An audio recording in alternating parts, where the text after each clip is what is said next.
Well, hello again, and Happy New Year, everyone.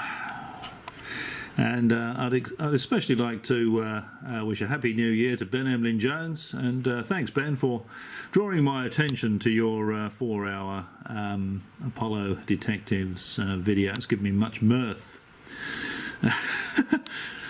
over the Christmas period, when there's not been very much going on and there's not been much on the television. So yes, I really did quite enjoy that video. Now, I did actually mention this. This is from Scott Henderson's site, which is referenced on Ben's video. And when I did my response to this, I said, yes, what these people have done is they've got a stock picture of an Omega Speedmaster, and then they're saying that you know, the time shown on Buzz Aldrin's wrist is different, so it's got to be fake.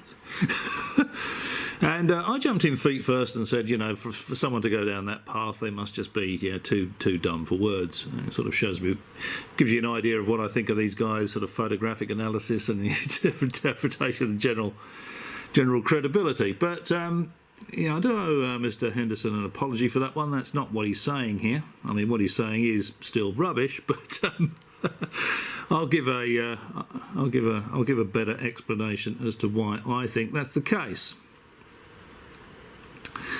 Now, he's saying that Aldrin's watch is apparently set to Florida EDT. Nothing to do with practical mission timings. Okay, so he's provided a handy arrow here.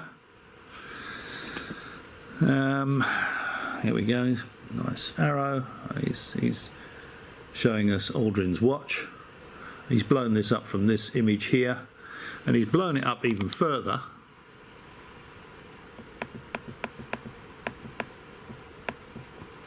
Where's that? He's blown it up because I'm looking through the camera viewfinder again, so apologies for this sloppy production. And he's blown it up even further to there. Let's just see if we can see that a little bit better. To there. So he's saying this is Buzz Aldrin's watch. This is an Omega Speedmaster moonwatch. And what do we know about that? Well, you know, it's got a crown. It's got a crown and 2 pushers on the 3 side. So there's no crown and pushers here. This is 12, so this watch is showing 11:15. Now, you can barely see, I think this is a long bow to draw, Mr. Henderson, to be perfectly honest. You can barely see there the 3 marker because it's a bar, and I think that is pointing at that. It's not pointing slightly before it. So I would say that's probably closer to 11:15 than 11:14. But what Mr. Henderson has to say about it, he's referenced this picture, AS 11 405903. AS 11 is Apollo 11. This famous photo of Buzz Aldrin was taken at 110 hours 42 minutes and 14 seconds mission elapsed time. It would seem that Buzz's watch is out of sync with mission control. His left forefinger is pointing this out. Okay. Oh god, I hate this off-center left thing. The blow up. That's his. Well, I don't think his finger's pointing, is it? For a start, his finger is curved. His finger is curved. It's not pointing. Okay, so let's just go back to the text.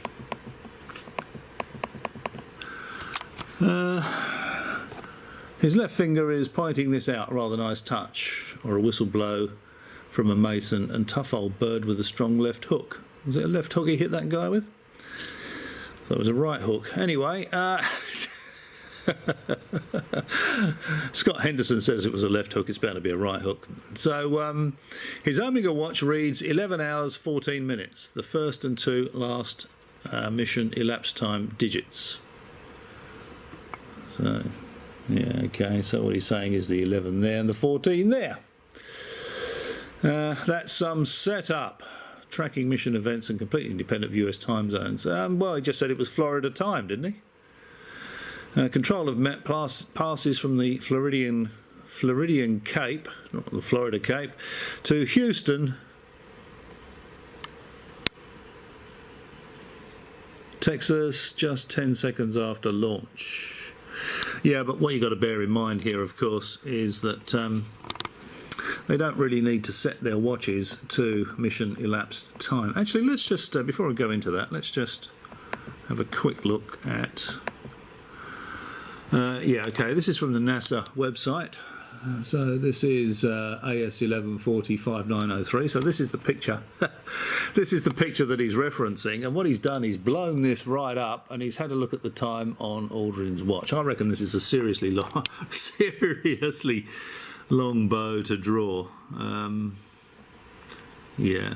So, and he's saying that here he's saying that Aldrin's watch is apparently set to Florida time, and then down here he's saying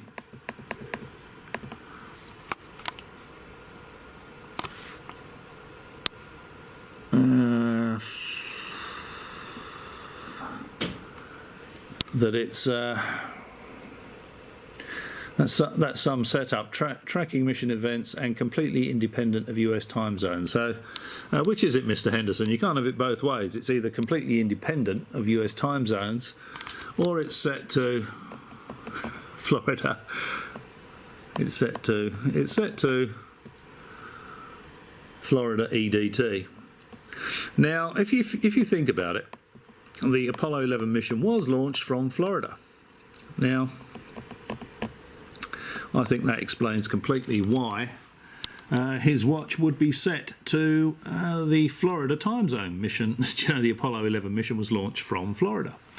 Supposing I was flying from London to somewhere in Australia, I would have a stopover maybe at Singapore. And you know, there might be an hour or might be a couple of hours between planes. Might have to change planes. I might decide to stay over for a day, have a day in Singapore. So what I would do is set my watch to Singapore time. This would allow me to have a shower, have something to eat, get a cab, and arrive at the airport in time for my flight on to Australia. And I think Buzz Aldrin and the other guys would have set their watches to Florida time because the Apollo 11 mission was launched from Florida. So they would know what time to go to their, pre-launch brief. You know, they'd know what time to meet up in the canteen and have something to eat. They'd know what time the bus was coming to collect them and take them out to the launch pad. So I think it's perfectly understandable that Buzz Aldrin's watch would be set to Florida time. Now I'll show you a clip of the Omega Speedmaster, and I'll show you why he wouldn't need to adjust his watch to the mission elapsed time so that it tracks the mission elapsed timers. There are mission elapsed timers, by the way, in the lunar module. That's a clock. It's made by Bulliver. It's a Bulliver Accutron mission elapsed time clock. It's a panel clock in the lunar module. There's a similar one in the command module, and there's also another event timer. So there's two clocks in the lunar module. There's two clocks in the command module. The event timer is also a Bulliver Accutron panel mount clock. I might include some information about those, but you can always Google that yourself. Now, I think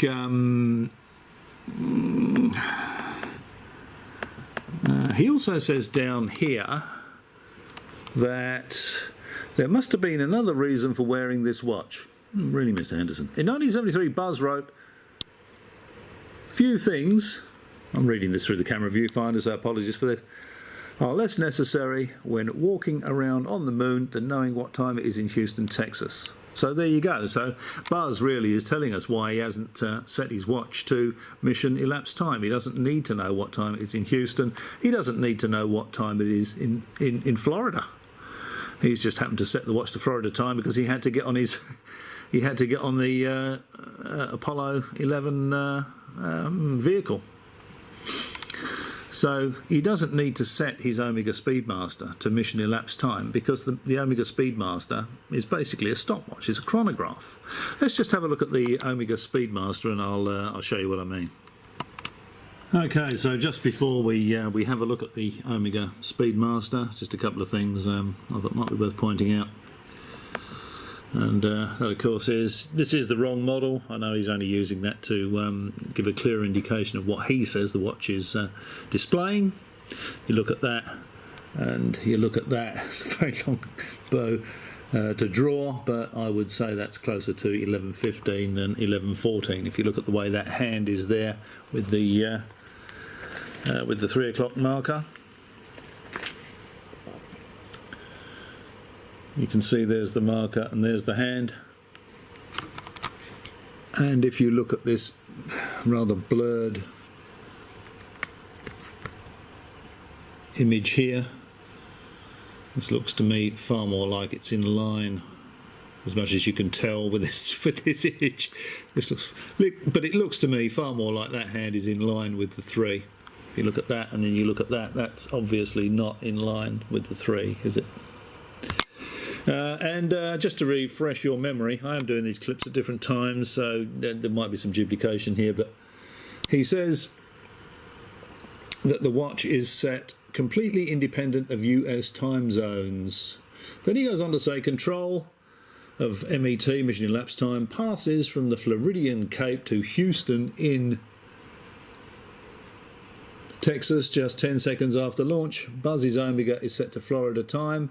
So the timing of this photograph links disparate time zones and NASA power bases. Well, he just said it was completely independent, didn't he, of US time zones. So how can it link disparate time zones?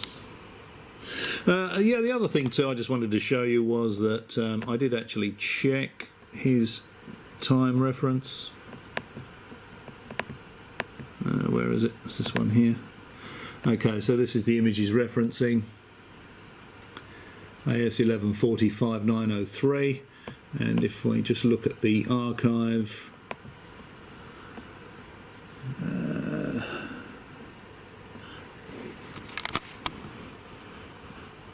AS 11-45-903, and it was indeed taken at 110 hours 42 minutes and 14 seconds. So I just thought I'd check that because, you know, the rest of what he says is rubbish. But that is easily, obviously, it's easily verifiable. So they probably wouldn't get that wrong. But that's the original photograph. Okay, well. On to some information about the Omega Speedmaster, the watch Buzz is wearing on the moon here. Oh, no, I'll mention that in the... no, I won't. I'll mention it here because it will mean redoing the clip. I didn't mention it on the on the clip that's going to follow. The Omega Speedmaster is a hand-wound chronograph. It's a stopwatch. I mentioned that much, but the reason they chose the hand-wound chronograph, or one of the reasons, apart from its robustness, was that they weren't sure that an automatic watch, mechanical winding watch, would work in the low gravity environment on the moon. Because what they need the watch for is for timing events on the lunar surface when they're out walking around. They don't need it in the lunar module because the lunar module has 2 clocks, has a mission elapsed timer clock and an event timer. They're panel clocks actually in the control panel. So they thought that the low or no gravity environment might not be suitable for moving the pendulum, the little pendulum in automatically wound mechanical watches, and it might not wind the watch, so they had the hand wound. They thought that was an advantage to have the hand wound watch, so they could just wind it up. Okay, on to the Omega Speedmaster. So here we have the Omega Speedmaster moon watch. This is the correct model. Notice it's got the 3rd sub-dial, unlike the image the stock image that Scott Henderson used to reference his argument, or to show the time. He didn't even bother getting the correct model. Now, why NASA chose this watch is for its timing features. It has to have timing features. It's a stopwatch. It's a chronograph. And this is for seconds. If you press the pusher, it will start the timer running. This is the seconds.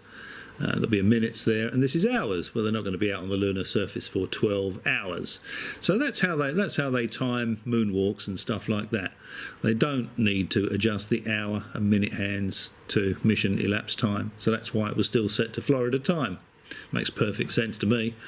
And you know, when he's going on a moonwalk or something like that, he just presses the button, starts the chronograph, starts the stopwatch, and it's timing seconds, minutes and hours on the Omega Speedmaster. That's why NASA specified a chronograph for the lunar missions, so they could time things when they're out on the moon. They've got a stopwatch basically on their wrist when they're walking around on the moon and doing whatever they're doing on the moon. And the other button stops and resets it. I'm not a watch guy, so I don't know exactly how it works, but that's the functionality of the Omega Speedmaster. So there we go. There's absolutely no reason whatsoever for Buzz Aldrin to set his watch to mission elapsed time. I think the extremely blurred, blown-up image of that Scott Henderson is showing could just as easily be 11:15 as 11:14. In fact, I think it looks more like 11:15 than 11:14 to me. This is just more. This is just more. More absolute rubbish. Is that the Scott Henderson one or that the? Yeah, I've lost the Scott Henderson page now. But